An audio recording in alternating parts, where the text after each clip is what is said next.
आकाशवाणी छत्रपती संभाजीनगर केंद्र प्रासंगिक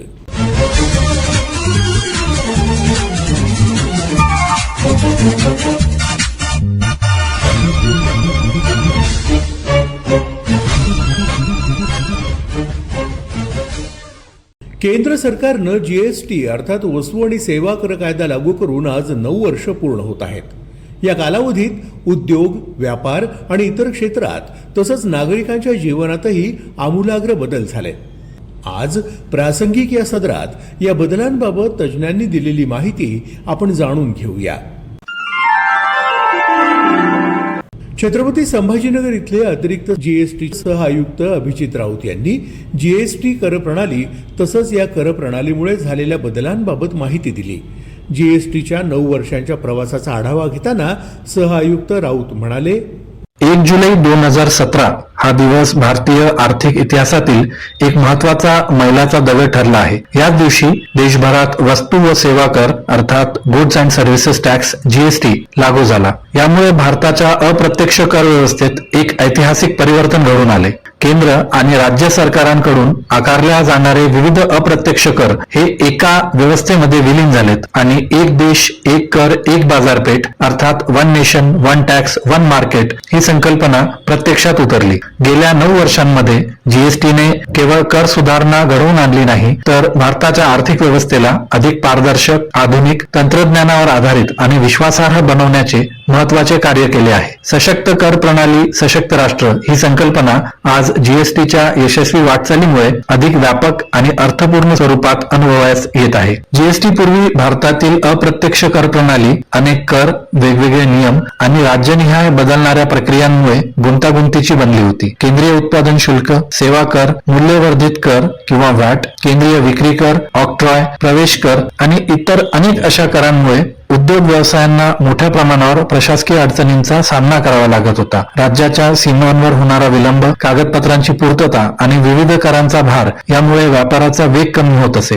जीएसटीने या सर्व व्यवस्थेला एकसंध स्वरूप दिले. देशभरात एकसमान कररचना लागू झाल्यामुळे व्यापार अधिक सुलभ झाला. वस्तू आणि सेवांच्या वहनाला गती मिळाली आणि भारत खऱ्या अर्थाने एकसंध राष्ट्रीय बाजारपेठ म्हणून विकसित होऊ लागला. जीएसटीचा सर्वात मोठा लाभ म्हणजे करांवरील कर किंवा कास्केडिंग इफेक्ट हा मोठ्या प्रमाणावर कमी झाला. इनपुट टॅक्स क्रेडिटची अखंड साखळी उपलब्ध झाल्यामुळे उत्पादनाच्या प्रत्येक टप्प्यावर भरलेल्या कराचा लाभ पुढील टप्प्यावर मिळू लागला. त्यामुळे उद्योगांचा कर भार कमी झाला, उत्पादन खर्चावर नियंत्रण आले व भारतीय उत्पादनांना जागतिक बाजारपेठेत अधिक स्पर्धात्मक बनण्यास मदत झाली. सूक्ष्म, लघु आणि मध्यम उद्योगांसाठीही जीएसटीने अधिक सुव्यवस्थित कर प्रणाली उपलब्ध करून दिली. व्यवसाय वाढवणे, राज्यांच्या सीमा ओलांडून व्यापार करणे व देशव्यापी ग्राहक वर्गापर्यंत पोहोचणे यासाठी अधिक अनुकूल वातावरण निर्माण झाले. गेल्या 9 वर्षातील जीएसटीचा सर्वात प्रभावी पैलू म्हणजे त्याचे डिजिटल स्वरूप. नोंदणी,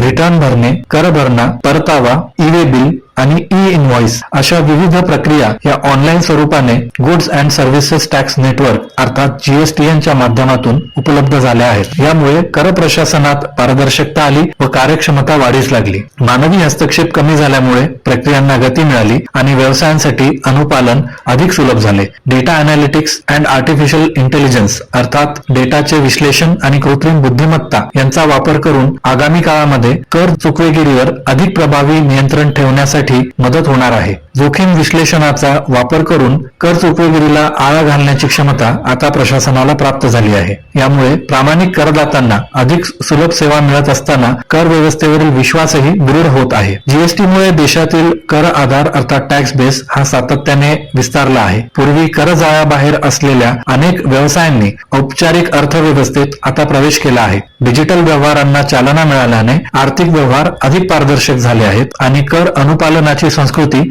अधिक मजबूत झाली आहे. वाढत्या कर संकलनामुळे केंद्र आणि राज्य सरकारांना विकास कामांसाठी अधिक स्थिर महसूल उपलब्ध होऊ लागला आहे. हा महसूल केवळ सरकारी तिजोरी भरण्यासाठी नसून रस्ते, रेल्वे, बंदरे, आरोग्य सुविधा, शिक्षण, डिजिटल पायाभूत सुविधा आणि सामाजिक कल्याण योजनांच्या बळकटीकरणासाठी अत्यंत महत्वाचा ठरतो. जीएसटी परिषद अर्थात goods and services tax council ही भारताच्या सहकारी संघराज्यवादाचे प्रभावी उदाहरण म्हणून उदयास आली आहे. केंद्र आणि सर्व राज्ये एका व्यासपीठावर येऊन कररचनेशी संबंधित निर्णय सामूहिकपणे घेतात. विविध उद्योग क्षेत्रांच्या गरजा, ग्राहक हित, महसूल संतुलन आणि बदलत्या आर्थिक परिस्थितीचा विचार करून वेळोवेळी कर दरांमध्ये सुधारणा, प्रक्रियांचे सुलभीकरण आणि अनुपालन सुलभ करण्यासाठी अनेक निर्णय घेण्यात येतात. ही सतत सुधारणा करण्याची वृत्तीच जीएसटीला गतिमान आणि उद्योगस्नेही बनवते. याचे अत्यंत महत्त्वाचे उदाहरण म्हणजे गेल्या वर्षी सप्टेंबर महिन्यात झालेला कर संरचनेतील बदल. सप्टेंबर 2025 मध्ये जीएसटी परिषदेने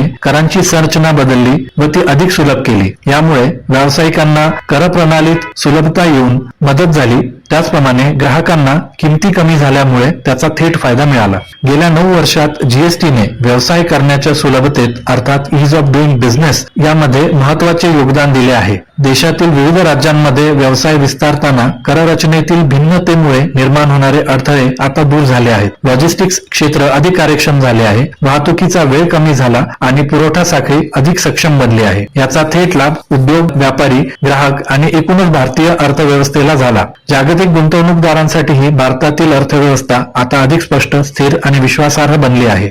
छत्रपती संभाजीनगर परिक्षेत्र अर्थात मराठवाड्यामध्ये राज्य वस्तू व सेवा कर विभागाचे 3 विभाग कार्यरत आहेत, ज्यांची मुख्यालय छत्रपती संभाजीनगर, नांदेड व जालना या ठिकाणी आहेत. वस्तू व सेवा कराच्या विषयीच्या सर्व सुविधा या कार्यालयांमधून करदात्यांना पुरवल्या जातात. तसेच कर भरण्यावरती व इतर बाबींवर नियंत्रण ठेवले जाते. जीएसटी विषयी एक महत्वाची गोष्ट म्हणजे तक्रारींचे सुलभ आणि पारदर्शक पद्धतीने होणारे निराकरण. यासाठी छत्रपती संभाजीनगर परिक्षेत्रातील सर्व कार्यालय ही कटिबद्ध आहेत. ऑनलाईन किंवा ऑफलाईन स्वरूपात आलेल्या सगळ्या तक्रारींना विविध कालमर्यादेमध्ये उत्तर दिले जाते. यासाठी gst.gov ही वेबसाईट, त्याचप्रमाणे प्रत्येक जिल्ह्याच्या मुख्यालयी असणारे जीएसटी सुविधा केंद्र किंवा GSSK यांचा वापर करदाते करू शकतात. जीएसटीच्या 9 वर्षांच्या प्रवासामध्ये अनेक आव्हानेही आलीत. सुरुवातीच्या तांत्रिक अडचणी, नवीन प्रक्रियांशी जुळवून घेण्याची गरज आणि उद्योगांच्या अपेक्षा लक्षात घेऊन यामध्ये सातत्याने सुधारणा झाल्या आहेत. करदाते, उद्योग संघटना, तज्ज्ञ आणि प्रशासन यांच्यातील संवादामुळे ही प्रणाली अधिक परिपक्व होत गेली आहे. आज 9 वर्षांनंतर जीएसटी ही स्थिर, लवचिक आणि सातत्याने विकसित होणारी कर प्रणाली म्हणून देशाच्या आर्थिक प्रगतीचा अविभाज्य भाग बनली आहे. जीएसटीची ही 9 वर्षे म्हणजे केवळ एका कर सुधारणेची यशोगाथा नाही, तर आधुनिक भारताच्या आर्थिक परिवर्तनाचा प्रवास आहे. पारदर्शकता, तंत्रज्ञान, सुलभता, सहकारी संघराज्यवाद आणि व्यापक कर अनुपालन या मूल्यांवर उभी असलेली ही व्यवस्था भारताच्या विकासाला नवी दिशा देत आहे. सुगम कर प्रणाली ही केवळ महसूल संकलनाचे साधन नसून ती आर्थिक शिस्त, उद्योगवृद्धी, गुंतवणूक, पारदर्शक प्रशासन आणि सर्व समावेशक विकासाचा भक्कम पाया आहे. म्हणूनच आज जीएसटीच्या 9 वर्षांच्या यशस्वी प्रवासाकडे पाहताना आपण आत्मविश्वासाने म्हणू शकतो की सुगम कर प्रणाली, सशक्त भारत ही केवळ एक घोषणा नसून विकसित भारताच्या उभारणीसाठी एक सक्षम आणि यशस्वी अशी राष्ट्रीय चळवळ आहे. आज भारत विकसित राष्ट्र होण्याच्या दृष्टीने वेगाने वाटचाल करत आहे. या प्रवासात मजबूत कर प्रणालीची भूमिका ही अत्यंत महत्वाची आहे. देशाच्या विकासासाठी आवश्यक असलेल्या पायाभूत सुविधा, संरक्षण, आरोग्य, शिक्षण, डिजिटल सुविधा, हरित ऊर्जा, सामाजिक सुरक्षा आणि ग्रामीण विकास यासारख्या विविध क्षेत्रांना आवश्यक आर्थिक बळ हे सक्षम कर संकलनातूनच मिळते. त्यामुळे मी सर्व करदात्यांना आवाहन करतो की आपण सुद्धा वेळोवेळी कर भरून आपल्या दायित्वाचा अनुपालन करावे आणि राष्ट्राच्या उभारणीमध्ये हातभार लावावा. प्रत्येक प्रामाणिक करदाता हा राष्ट्र निर्मितीचा सक्रिय भागीदार असतो. कर भरणा ही केवळ आपली कायदेशीर जबाबदारी नसून विकसित, सक्षम आणि आत्मनिर्भर भारत घडवण्यातील महत्वाची कर्तव्य भावना आहे. जीएसटी कररचना, कर सुधारणा, अप्रत्यक्ष करांमधला ऐतिहासिक बदल या आणि इतर मुद्द्यांबाबत छत्रपती संभाजीनगर जिल्ह्यातल्या फुलंब्री इथल्या श्री संत सावता माळी ग्रामीण महाविद्यालयाचे अर्थशास्त्र विभागातले प्राध्यापक डॉक्टर पांडुरंग कल्याणकर यांनी माहिती दिली. ते म्हणाले, आपल्या देशामध्ये 1 जुलै 2017 पासून जीएसटी म्हणजेच गुड्स अँड सर्व्हिस टॅक्स, वस्तू आणि सेवा कर हा लागू केला. आपल्या देशामध्ये जी प्रत्यक्ष कर आणि अप्रत्यक्ष कर अशी जी कराची संरचना आहे त्याच्यामध्ये जीएसटी जो आहे तो अप्रत्यक्ष करामध्ये येतो. आणि म्हणजे जीएसटी कर सुधारणा जी आहे ती अप्रत्यक्ष करातील सुधारणा आहे. म्हणजे जीएसटी लागू झाल्यामुळे आपल्या देशामध्ये अप्रत्यक्ष करामध्ये एक ऐतिहासिक प्रकारची सुधारणा झालेली आहे. जीएसटी जो कर आहे तो केंद्र आणि राज्य सरकार या दोन्ही सरकारांनी मिळून हा जो जीएसटीचा कायदा आहे तो संमत केला. या दोन्ही सरकारच्या मान्यतेनुसार हा कर लागू करण्यात आलेला आहे. जीएसटी करामुळे one nation one tax one market अशा प्रकारची संपूर्ण आपल्या देशाची कराची संरचना झालेली आहे. आता अप्रत्यक्ष कर म्हणजे काय की जो कर वस्तूच्या किमतीमध्ये समाविष्ट असतो त्याला अप्रत्यक्ष कर असं म्हणतात. जीएसटी कर लावण्याच्या अगोदर आपण जेव्हा वस्तू खरेदी करायचो तर त्या वस्तूच्या किमतीमध्येच इन्क्लुडेड ऑल टॅक्सेस म्हणजे सर्व कर समाविष्ट करून एखाद्या वस्तूची किंमत एवढी आहे. तर अशा प्रकारची कराची संरचना ही आपल्या देशामध्ये होते. आता या जीएसटी कर लागू झाल्यामुळं काय फायदा झालेला आहे तर अगोदर काय होतं की करावर कर एकाच वस्तूवर अनेक कर लावले जात होते. परंतु जीएसटी जो कर आहे तो वस्तू उत्पादनाच्या विविध टप्प्यामधून जात असते. काही एकाच टप्प्यात वस्तू अंतिम स्वरूप येत नाही तर प्रत्येक टप्प्यामध्ये त्या वस्तूचं जे मूल्य वाढतं त्या वाढलेल्या मूल्यावर हा कर वसूल केला जातो. आणि त्याच्यामुळे डबल टॅक्सिंग जे विविध प्रकारचे कर आपण पाहिलं की राज्य उत्पादन शुल्क असेल, केंद्रीय उत्पादन शुल्क असेल किंवा विक्री कर आणि नंतर व्हॅट असेल तर यामुळे एकाच वस्तूवर अनेक प्रकारचे कर लावले जातात. म्हणून डबल टॅक्सिंगचा जो धोका अगोदर होता जीएसटीच्या अगोदर तो डबल टॅक्सिंगचा धोका आता नष्ट झालेला आहे. खरं म्हणजे एखाद्या वेळेस उद्योग स्थापन होत असताना कोणत्या राज्यामध्ये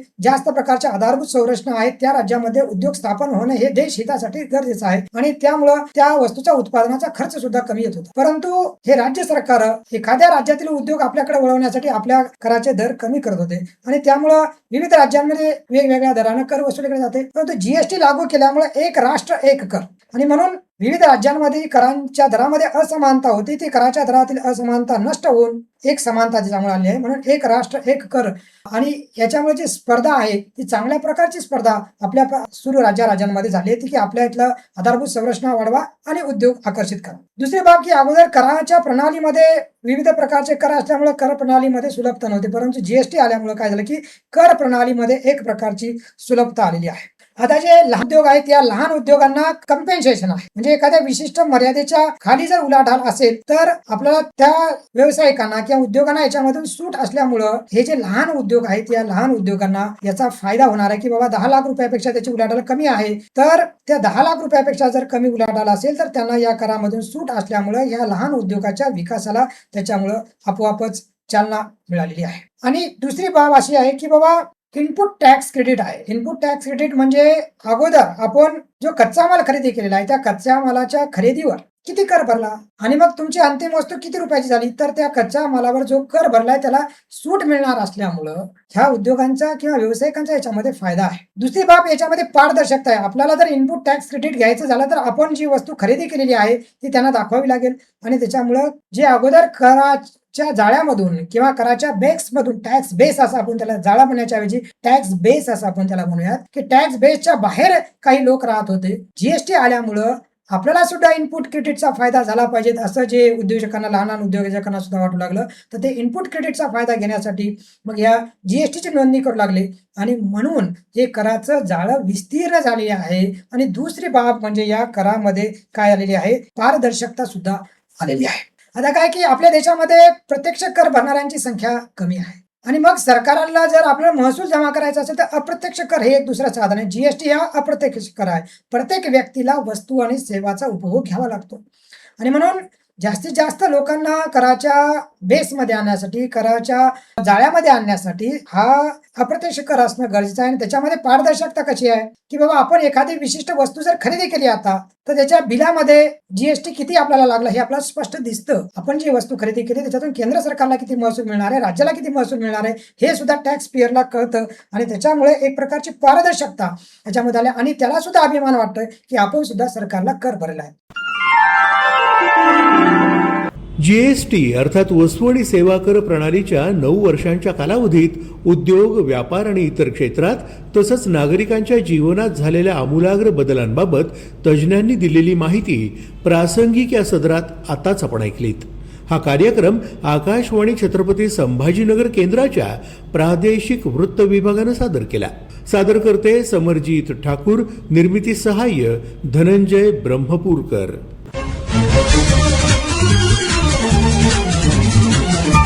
Thank you.